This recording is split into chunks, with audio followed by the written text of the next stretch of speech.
Before we get into it, I want to acknowledge the traditional custodians of the land on which I'm recording today, the Whadjuk Noongar people. I pay my respects to their elders past, present and emerging, because it always was and always will be Aboriginal land. Hey, this is Zero Filter, and chances are you like your conversations messy and unfiltered.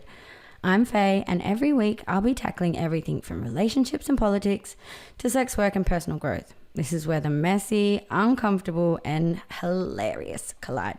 So let's buckle up because it's going to get real. Hello. Okay, welcome back. What a whirlwind this week has been.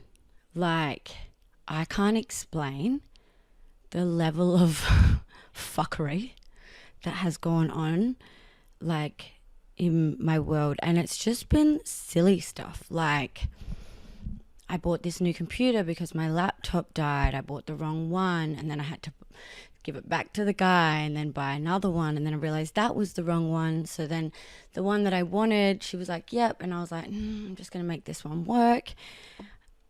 And she was selling it for cheaper than I got this one.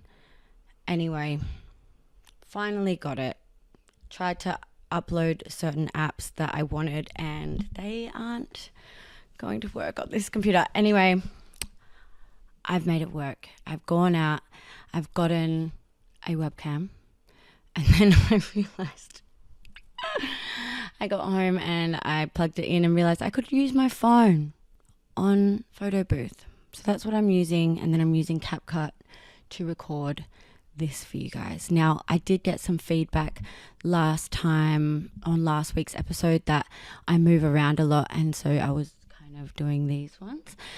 So I've taken it off my thingy-mabob and I'm going to hold it in my hot little hand, and yeah, hopefully it's a lot better. You're not getting like having to turn me up because you can't hear me, and then me being too damn loud, which is common. What's new, at least on this device, you can turn me down, which I'm sure a lot of my friends would really really love to do sometimes.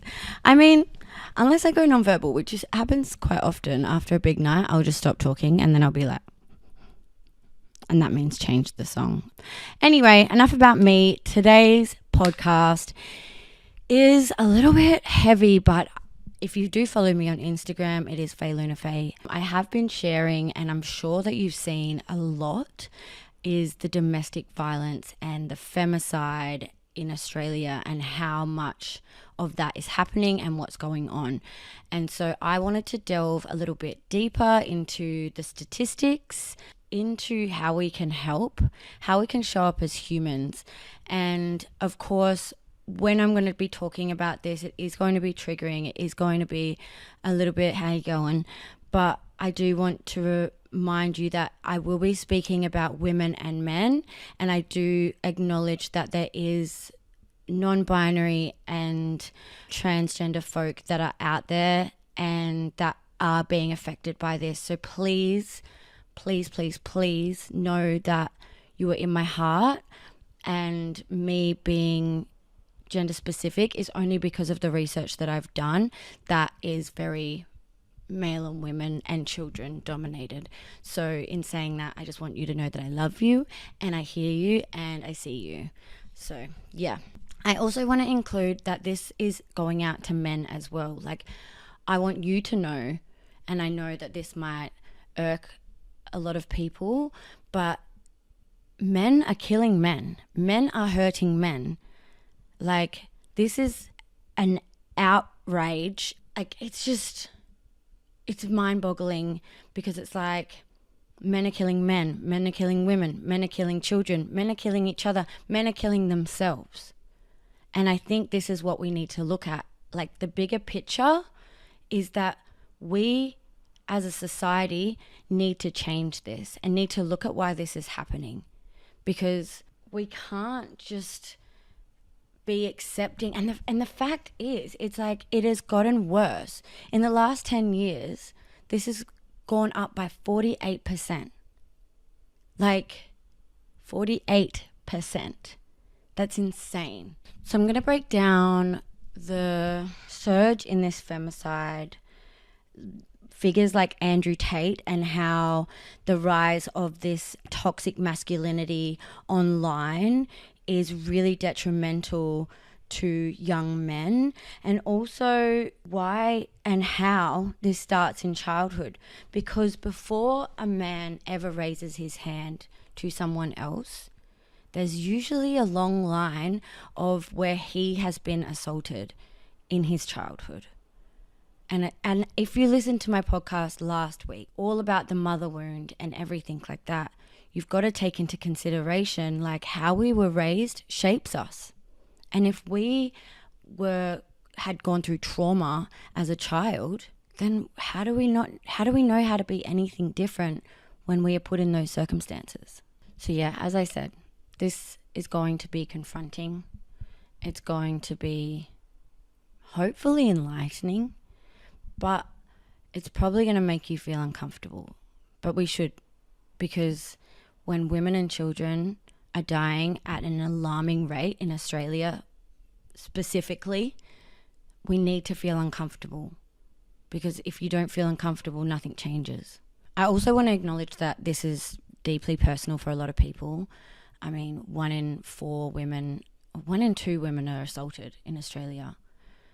And so I know that I myself have been through nearly every form of abuse. And I know that a lot of other people, as I said before, my trans and non-binary family and men as well are included. So let's all join this conversation, and let's all listen, and let's all try and fight this fight together. Not men against women, not girls, gays and theys against men, like together. So what's crazy is last April 2024, a woman was murdered every 48 hours. Like every 2 days, a woman in Australia died by violence. Not like, this isn't including car crashes or freak accidents. This is like by violence. And that is absolutely shocking. On average in Australia, 1 woman dies every 9 days by violence. Like, what the fuck? Like, what are we doing? I'm just stating facts at the moment because I kind of want you guys to get your head around like what's actually happening and like the actual facts that we cannot ignore. And I know that they're pretty alarming and pretty like in your face and like, oh, I don't know if I want to listen to this, but I need to get them out so that we can kind of understand how large this problem is. And I know that it's being blasted everywhere on social media and everywhere that you look right now because it's alarming. It's like, Nino, like alarms are going off in my head at the moment because it's just like, why is it getting worse? Like, oh. So what else is kind of effed up is that in 70% of domestic violence in Australia, like incidents. So in Australia, the fucked up thing is in 70% of domestic violence incidents, children are involved. So if we look at that, it's like, okay, 70%. And I reckon that's only what gets reported, right? And it's like, what's happening to those children when they grow up? Like I posted something on my Instagram last night and it was about how we're looking at domestic violence all wrong. And I was like, oh my God, this is something that I've been saying for so long. And I've been called every name under the sun. Someone called me what was it? Someone that says that rape is okay. And I am not that because I have, for one, experienced being a victim of that. And all I want in life is to see the side of everyone's story and not saying that they're in the wrong or in the right, but just kind of seeing the bigger picture of why someone might be like that. And this is why I'm holding these conversations. So it's like, I'm not saying that someone that hits someone is that way and it's okay because it happened to them as a child. I'm not saying that. That's not where I'm going with this. What I'm saying is that if we are traumatized by abuse as a child and we get absolutely no help at all, like how are these children going to know how to act when they're older? How are these children going to know how to emotionally regulate without doing what they saw as a child as normality? How are these children supposed to grow up and have adult relationships when the only adult relationships they saw were abusive? We mimic what we see as children into adulthood. And if we don't do the work because we've gone out and done it ourselves, then how are we supposed to change? How are we supposed to break that cycle? And it goes back again, like what I said last week with the mother wound, and I briefly touched on the father wound as well. And it's like, if we're not going out there and going, I want to break the cycle, how is it going to be broken? Because our parents taught us how to eat, how to walk, how to not cross like the road when there's cars coming. Like if we're seeing this domestic violence and, we're bouncing around maybe through foster care, we're still not seeing these relationships that we should. And these children aren't getting the help. And so I really believe, I know I just went off on a massive tangent, but it's like, I really believe that fixing these problems starts with children. Because I posted last night a thing and it's like, these children don't get any psychological help. You can go to prison at 10 and that'll probably be more normal than bouncing around through foster or being in a domestic violence home. Anyway, let me get back to where I was going. As I said before, women, children, gays, theys aren't just the victims of men. Men are also the victims of men. And I followed this guy on Instagram, and he's I think his name's Matt. I don't know his last name, but I will link it in the notes. But he runs a page called She Is Not Your Rehab, and he's from New Zealand. And he really he does all of these beautiful workshops for men and has a podcast and a YouTube and about relationships. And it's so refreshing to see these things happening, because it's like really going back to like looking at your inner child, looking at what that needs, and not relying on the women in your life to be your rehab. Like taking accountability and going, fuck, this fucked up like thing happened to me and it's not my fault, but I want to change because I don't want to be my father or my mother or my uncle or someone else that I saw hurting my mum or me. And so one of the beautiful quotes that he said is, underneath it all, we're just hurt little boys who were cut as children, now standing here as adults, bleeding to death over the women that didn't cut us. And I was like, oof, oh, that is brilliant. Like, you need to put the Band-Aid on yourself. You need to put the Band-Aid on yourself and go, all right, I need to heal this wound because that person didn't cut me. And now I'm just inflicting wounds upon them. Like, heal yourself and raise our children to understand that that's not the normality. And especially with social media, with TikTok, YouTube, even some of the things that you can find on Netflix are so misogynistic that these children, these young boys are like, fuck yeah, I'm going to be a big badass alpha. As raising a daughter, I am so scared. Like the rise of, Trump and Elon Musk and Andrew Tate. I even hate saying their names. Like, it's just like the way that they view women, and they're saying like we need to be more modest and everything like that. And then between them, they have like 16 wives or ex-wives and 16 baby mamas. It's like, brother. And yeah, I can't even begin to explain the detriment that Andrew Tate is causing online. And I have so many heated arguments with like men that I've met at like my work or something else. And, they're like, oh, No, he never said that about raping someone. He never said that about trafficking women. He never said that about how, like, to treat a hoe. Like, and I will literally bring up a video and they'll be like, oh, well, you know, like, he just said one bad thing. And this is the mindset that I really, really, really want to stress about. And I hate having to do this because I shouldn't have to go think of your mother, sister, niece, daughter. I shouldn't have to, but I'm going to. If someone raped, beat your immediate loved one that was a woman, and you were friends with this guy, would you go, oh, he said so many good things though, he makes a lot of sense sometimes? Or would you be like, fuck that guy, get him into jail or beat him the fuck up? I'm not condoning violence. I'm not.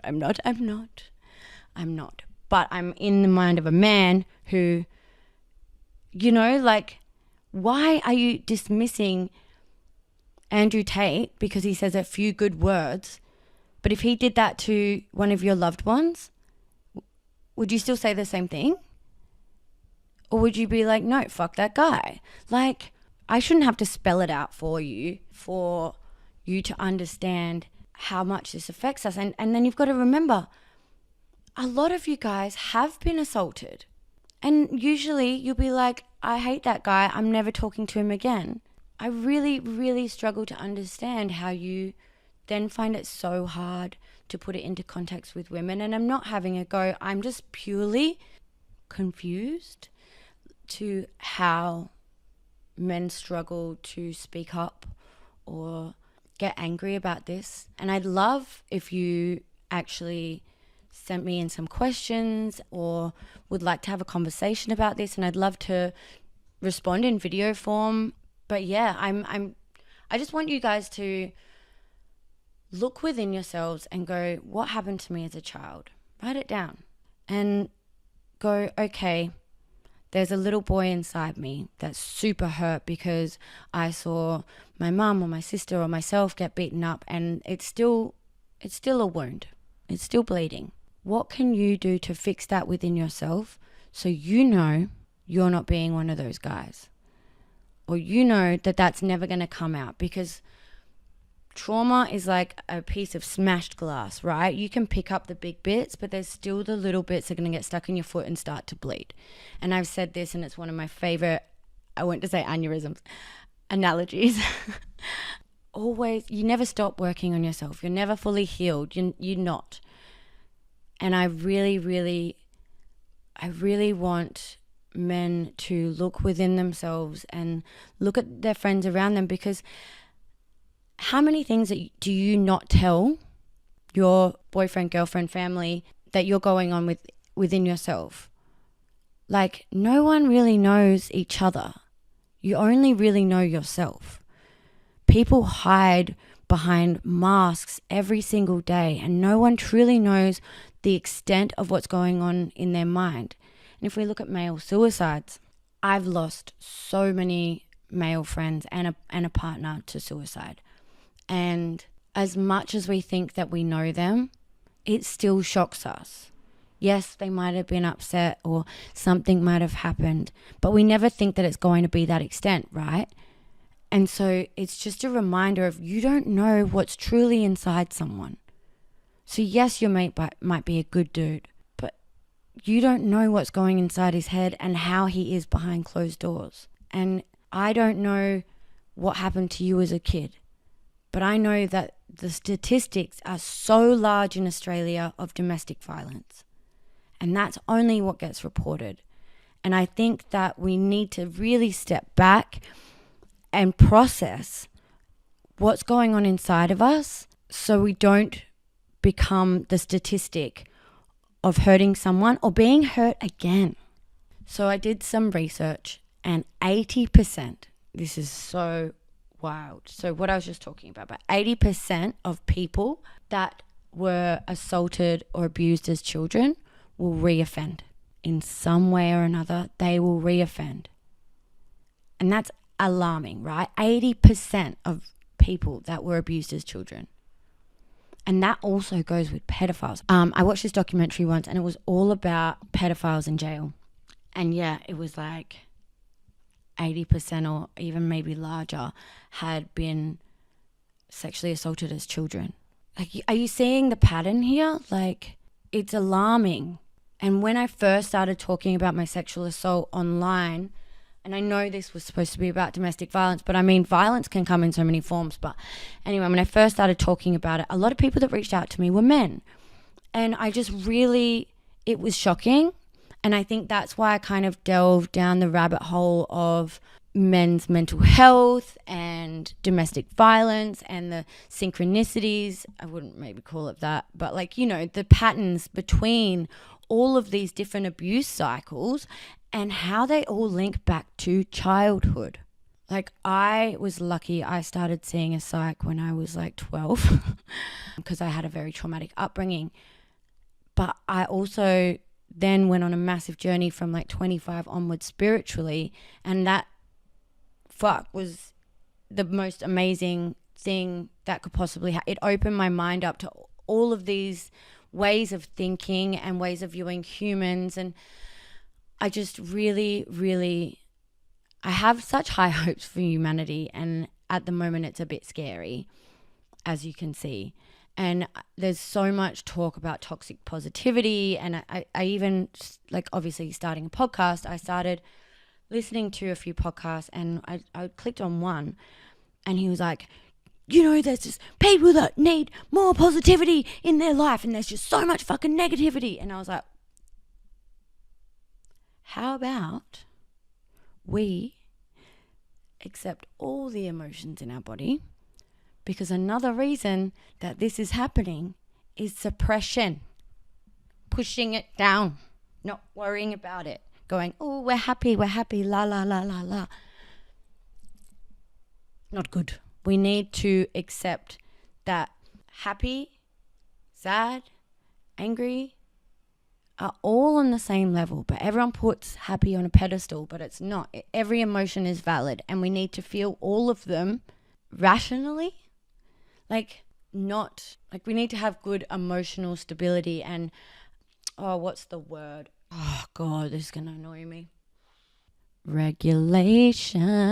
Emotional regulation is what I was thinking. You know, it's being able to regulate every single emotion and not get to these high points and these really low points. It's kind of just like, yeah, I'm feeling that. This is coming up for me. Sitting in it, analyzing it, like observing it, and then processing it. It's not going, I'm angry, shove it down. Because what you do is when you shove it down, I used to think of it as like I had all these different cupboards inside my head, right? And when I felt these intense emotions, I put it in a cupboard, shut the door. What happens if all your cupboards are full? It starts to seep out. It starts to come out everywhere, which way, and things fall down, they smash, everything. That is emotions in your body. If we keep packing it away, it's going to explode in a even worse way. Like, what is it? Emotional suppression equals regression or aggression. And this is what's happening with men. And I know there's not enough male resources. And, you know, especially when men when men were children. If we go back to childhood again. And if you're a male, you probably know this. I have 2 younger brothers who I love with all of my dear heart. They were constantly told, man up, pull your socks up, stop fucking crying, pull your head in. Like, who the fuck are you, little pussy bitch? Like, you F word, you know, like, horrible. And I know this is a common occurrence. Even with women, even with non-binary, even all of us as children, unless you are so blessed, is shut up, you're not heard. I mean, shut up and don't be heard. I don't want to hear you crying. And as a parent, I know that's so hard to snap out of. I want to do that because that's what I was told. I want to be like, learn, stop. But I catch myself, and I'm not saying that I've never done it because of course I have. But it's acknowledging that I've done it and wanting to change it. It's like we need to acknowledge that it's not just who we are. It's not. We can't just go, oh, well, that's how I was raised. That's how I am. Too bad, so sad. No. we're ever evolving human beings on this tiny little floating rock for a certain amount of time, why not be the best that we can be? And it's like, once you start to regulate these emotions, once you start to deal with the fucking shit, life gets better. Shock horror, it gets better. All right, so where do we go from here? I think I've kind of explained a lot of where I think we should go with it. I would love to see more education in schools. I would love to see therapy in schools, especially, I know Loon was going and seeing a therapist at her old school, but now her new school doesn't have one. And she was actually able to have talk therapy with Loon and understand why she had bad anxiety. And it was because we were in a car crash and she was so scared that I was going to get in one when I wasn't with her. And I feel like if we have more of that in schools, and they're going to be able to see these behaviors and actually direct them in a way or get them the help that they need and understand that it's not your fault. Like, these little babies don't deserve, I'm going to get emotional, but these little babies don't deserve it. And there needs to be more, even like these amazing things. What is it? It's called Men of Tomorrow or something like that. Men Tomorrow AU. I don't know. I'll find it and I'll link it down below. But, going to these schools and talking to men about their emotions and all of these things. And I know, I've got a few friends that there's amazing men doing male workshops around Perth, if you're in Perth. Alan Ward, he's doing amazing stuff for men. Cam Watkins, I know, does beautiful retreats and stuff like that. If you're on the sunny coast, I know that Tim was doing workshops in Perth and now he's doing them over there, I'm pretty sure. But there is men doing the work and I'm like, yes. Even 20 Talk here do amazing stuff for men's mental health. And I'm starting to see things grow in that area. But then when we look at statistics, it's like, it's gone up 78%. Like, it's 10,000 domestic violence calls a week. That's one per minute. And it's like, okay, these things are happening and we're doing it. And maybe it's going to be a slow burn and we will, but it's scary. And that's why I wanted to talk about it. And I really think that if you've got a child that's a boy, really kind of going over how to treat a woman or how to treat humans in general, just really kind of stepping back and taking it back to basics, basic human nature, and treating everyone with respect, humility, and just kindness. And realizing that we don't need to fight. We don't need this aggression. You can be angry at someone and not punch a wall. What? Emotional regulation.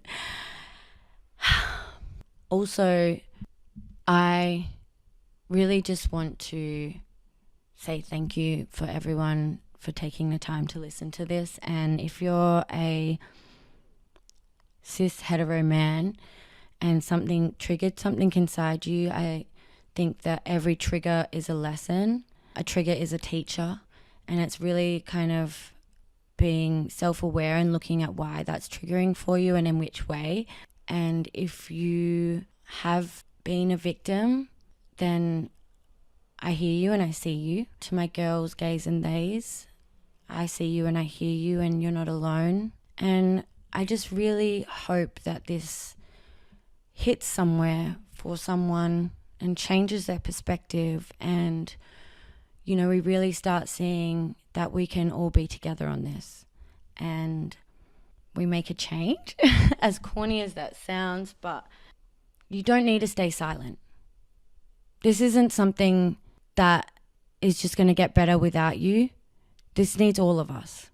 And it will only get better if men stand beside us girls, gays and theys, beside us, and talk to other people about it.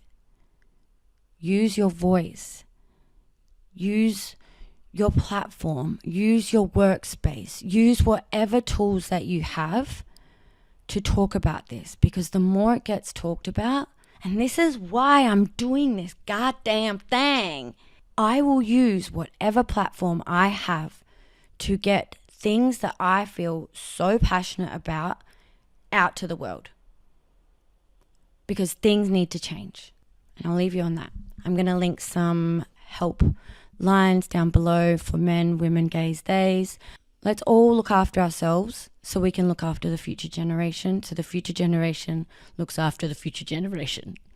And thank you for listening to Zero Filter. I will see you next week, and lots of love. Bye.